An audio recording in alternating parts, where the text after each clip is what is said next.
up, guys? Welcome back to the channel. I want to talk a little bit about Night of Champions. It took place in Riyadh, Saudi Arabia. Tonight, CM Punk loses his final match ever with John Cena because of Seth freaking Rollins. Cody Rhodes wins his first match with Randy Orton since returning to the WWE, though it was kind of underwhelming, and we'll get into that a little bit more. Solo Sikoa recreating the most dangerous bloodline we've ever seen, except this time they're not going after Roman Reigns. They're going after Jacob Fatu.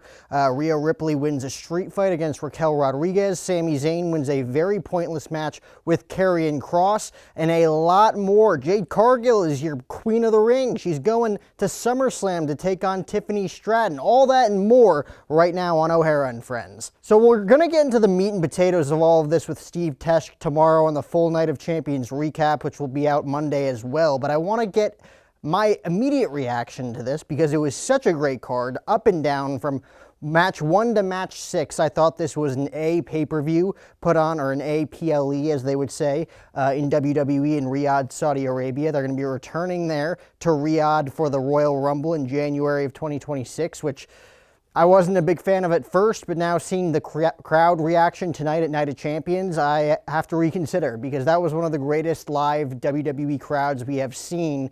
And all things considering that the WWE has gone overseas an immense amount of times over the past couple of years, France, England, they were in Brussels when John Cena made his first heel promo. Those crowds were unmatched. The crowds in Italy, the crowds just in the UK alone, unbelievable.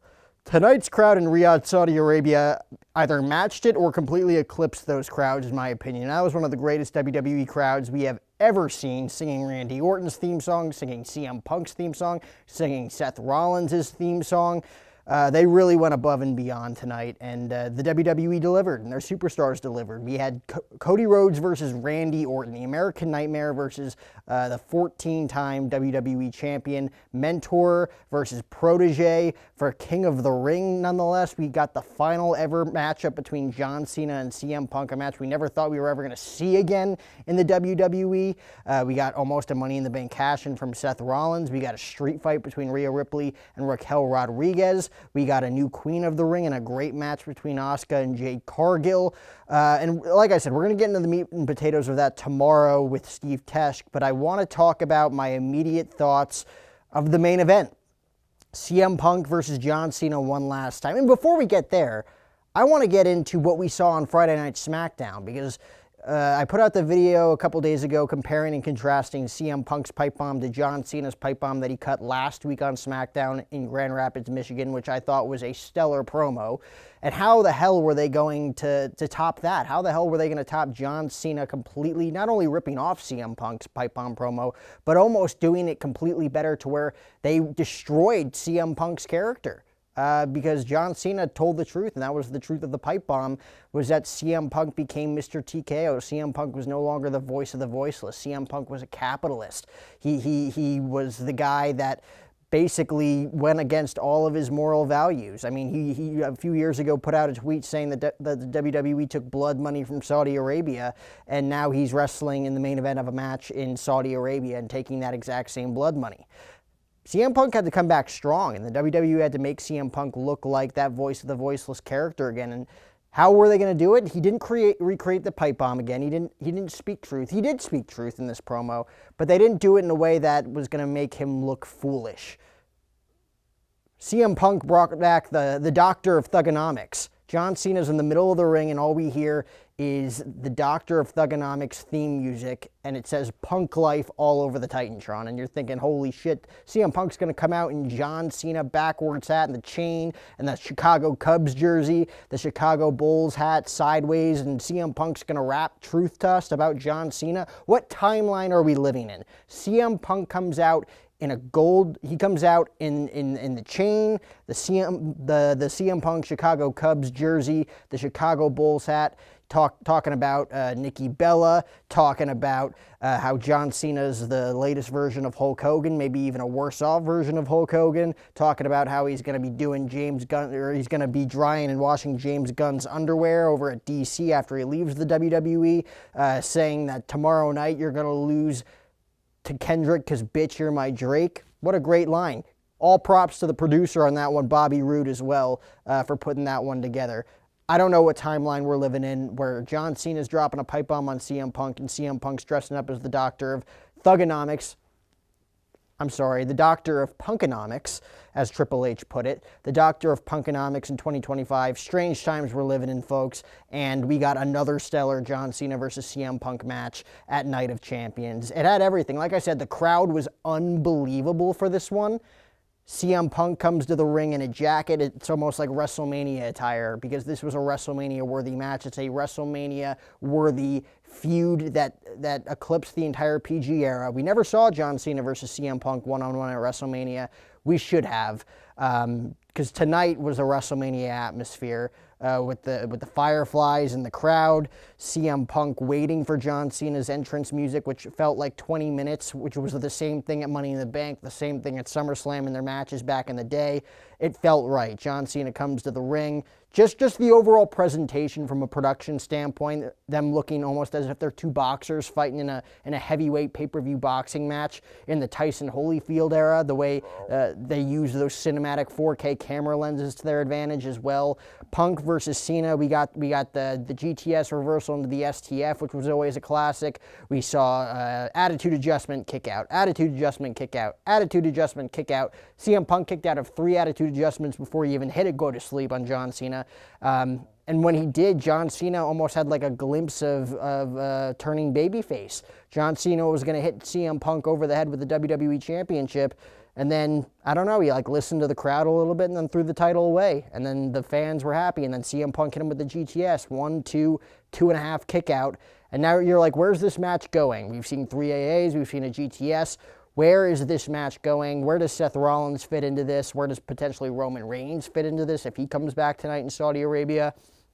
We then saw John Cena go for the 5 moves of doom one more time, knocks out the official, Chad Patton. He goes down, and all of a sudden CM Punk gets another GTS. Now he needs a referee. He's calling for the ref. He's calling for the ref. Out comes Seth Rollins in, I will say, probably the most fire attire he's ever come out. He's come out in some ridiculous suits, ladies and gentlemen. Seth freaking Rollins came out in this almost fiery red and black suit that it matched with the Titantron colors. Punk is in the ring. Heyman, Rollins, Breakker, Bronson Reed all come down to the ring, all beat the crap out of CM Punk. Reed and Breakker put Punk through the table, and then all of a sudden Seth Rollins calls for a referee. Charles Robinson, just like he did at WrestleMania 24 in the Edge Undertaker match, is sprinting down to the ring from the WrestleMania-style entrance ramp.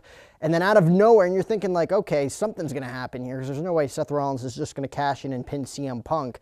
John Cena absolutely destroys Charles Robinson, almost shades of Cena taking out John Laurinaitis at Money in the Bank in 2011 before telling Vince McMahon, no, we're going to do things my way. He takes out Charles Robinson and then gets into the ring and is like, hey, what are you doing? What are you doing, Seth? And Seth's like, this has nothing to do with you. And John's like, this has everything to do with me. It's almost like two egomaniacs not really understanding why they're in each other's way. Like Seth Rollins, all he wants to do is embarrass CM Punk and screw CM Punk and cash in and become WWE Champion. Well, John Cena's the WWE Champion. Of course, that has everything to do with him. John Cena hits Seth Rollins with an attitude adjustment. Then Braun Breakker and Bronson Reed start beating the crap out of John Cena. And that's the moment where you realize, well, Cena's the heel. He's getting beat up by heels. Who's going to save John Cena? Well, out comes Penta. Penta's had history with Rollins' group over the past couple weeks. Penta now gets his ass kicked by Braun Breakker. Who comes out next? Sami Zayn. He's had problems with Braun Breakker and Bronson Reed and Seth Rollins. Sami Zayn then takes out Braun Breakker with Penta. And then no LA Knight tonight. He'll probably come back at some point to take on Seth Rollins and Bronson Reed, because Bronson Reed was the one that tsunami'd him on SmackDown like 5 different times last week. What did we get next? John Cena, attitude adjustment to Bronson Reed after CM Punk and John Cena kind of team up for a second to take out Bronson Reed. That was probably the most impactful AA we've seen since John Cena turned heel, because John Cena's lost a considerable amount of muscle. He still looks cut, but he's not Super Cena. He's not the house that he used to be when he was AAing Big Show and Kane and the biggest monsters that the WWE had.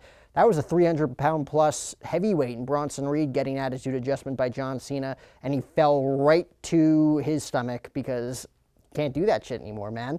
But John Cena and CM Punk teaming up there to make it a one-on-one match again with no interferences, and they're just staring at each other in the ring in shock and awe. This is the last time they're ever facing each other. The Riyadh, Saudi Arabia crowd is appreciating every single moment, and CM Punk sticks his hand out for a handshake, and we're thinking, okay, he's probably going to GTS him. That was my thought, is that Cena's going to shake the hand, Punk's going to GTS him.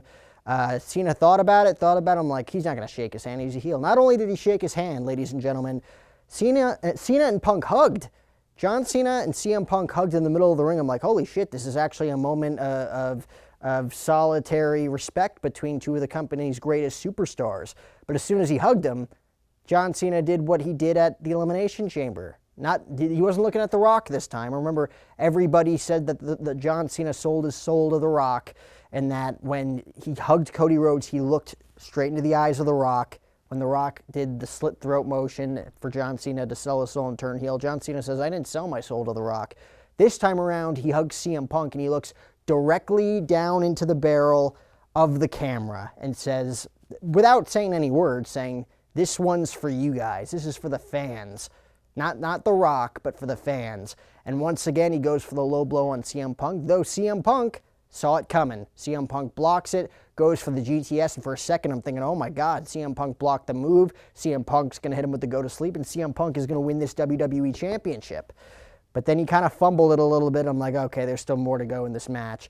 CM Punk about to hit the GTS on John Cena. Seth Rollins blasts him over the head, like literally blasts him without Punk putting his hands up in front of it. Punk gets blasted with the Money in the Bank briefcase. He then gets stomped by Seth Rollins. That knocks CM Punk out of commission. John Cena then throws Seth Rollins over the top rope, and then all of a sudden, Chad Patton back into the ring, counting the 1, 2, 3, and John Cena escapes Saudi Arabia Night of Champions without Seth Rollins cashing in Money in the Bank and pinning CM Punk to retain the WWE Championship in what was a solid, not the greatest John Cena versus CM Punk match, but a solid final match between two WWE Hall of Famers that just catapults and puts a cherry on the top of their historic in-ring rivalry.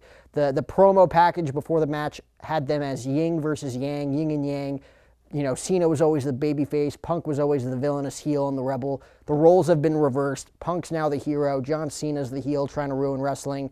They truly are yin and yang. And tonight for two guys in their late 40s, they put on a tremendous match in front of 30,000+ fans in Riyadh, Saudi Arabia, with Seth Rollins getting involved. You didn't even need Roman Reigns to put on that main event. That was a great main event between three future WWE Hall of Famers, John Cena and CM Punk, obviously, in the match, Seth Rollins and his merry men getting involved. But where does that leave the future going into SummerSlam? Cody Rhodes beat Randy Orton. We saw that dream match finally. Randy Orton versus Cody Rhodes.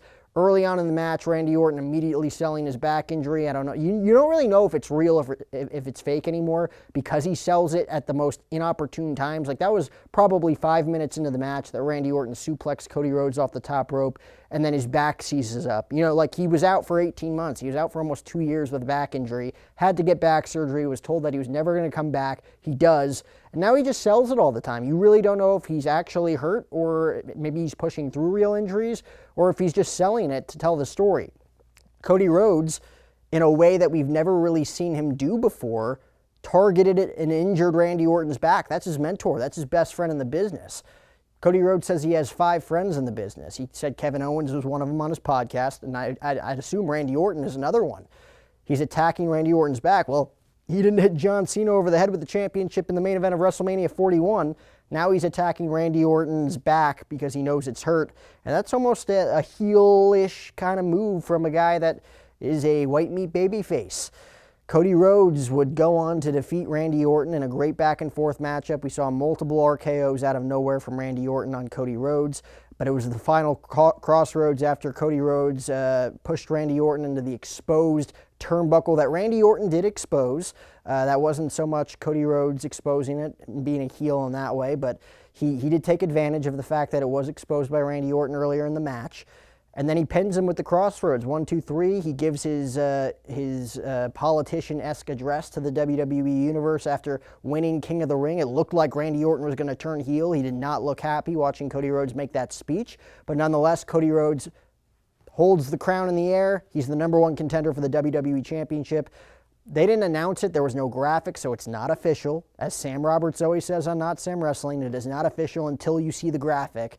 But I'm going to assume that John Cena is defending the undisputed WWE Championship in the main event of SummerSlam Night 2 against Cody Rhodes in a WrestleMania 41 main event rematch. And who knows what's going to happen? Does Travis Scott get involved at MetLife Stadium? I know people don't like to bring him up, but does The Rock, Dwayne Johnson, return at MetLife Stadium at SummerSlam? My prediction early on from what we've seen over the past couple of weeks and what we saw tonight in Riyadh, Saudi Arabia, is that WWE could be planning one of the most epic double turns that we've ever seen in the main event of SummerSlam between John Cena and Cody Rhodes. We've seen glimpses of John Cena listening to the fans and him taking in his final moments in each city despite being a villainous heel right now and wanting to ruin wrestling. But what if they pull something off where John Cena fully turns back babyface in his match with Cody Rhodes, and then Cody Rhodes does what he didn't do at the Elimination Chamber, sells his soul to The Rock and turns heel and wins back the WWE Championship, but this time he's the most villainous heel in WWE while John Cena tries to win back the admiration and the respect from the fans after turning babyface for the final, say, 13, 12 dates of his WWE career. That would be something. That's a story I can get behind. And then you're left wondering in John Cena's final half of the year as a babyface what he's going to do, given that he wanted to ruin wrestling. That's why I like the whole storyline of John Cena wanting to ruin wrestling. Him ruining wrestling means that he's going to leave his final night in December with this WWE Championship. So he's got to remain heel in my mind. A lot of people think that John Cena needs to turn babyface before it's all said and done because that's who John Cena is. He's just an upstanding human being. Why is he a heel? He should be babyface again. We always wanted him to turn heel. He finally gave us that. Now that we've seen what it is, maybe fans want him back as a babyface. And then Cody Rhodes, to me, has not run stale as a babyface. To me, he is the white meat babyface that'll take WWE into the next 5 years without having to turn him heel. But if WWE is able to pull it off in a way that makes both of them look strong, I am all for that. John Cena versus Cody Rhodes for the title at SummerSlam. That's my assumption that they're going to go with for Night 2. Night 1, it's going to be a mix of Seth Rollins, CM Punk, probably Roman Reigns. I could see Roman coming back. I know he just inked that new movie role for a movie that he's going to have to shoot directly after SummerSlam, so he's probably going away again. But you got to have Roman Reigns. It's a 2-night SummerSlam, ladies and gentlemen, in New York, New Jersey. Roman Reigns has got to be there. You're going to see Roman Reigns, CM Punk, Seth Rollins, and maybe a group of other superstars like LA Knight and Penta and Sami Zayn getting involved with Seth Rollins' Merry Crew with Braun Breaker, Bronson Reed, and Paul Heyman. So what do you guys think is going to happen at SummerSlam? What do you guys think about this review of Night of Champions? Leave comments down below. Remember to comment, like, subscribe. Comment, like, and subscribe on our YouTube channel at Jack O'Hara TV. Check us out.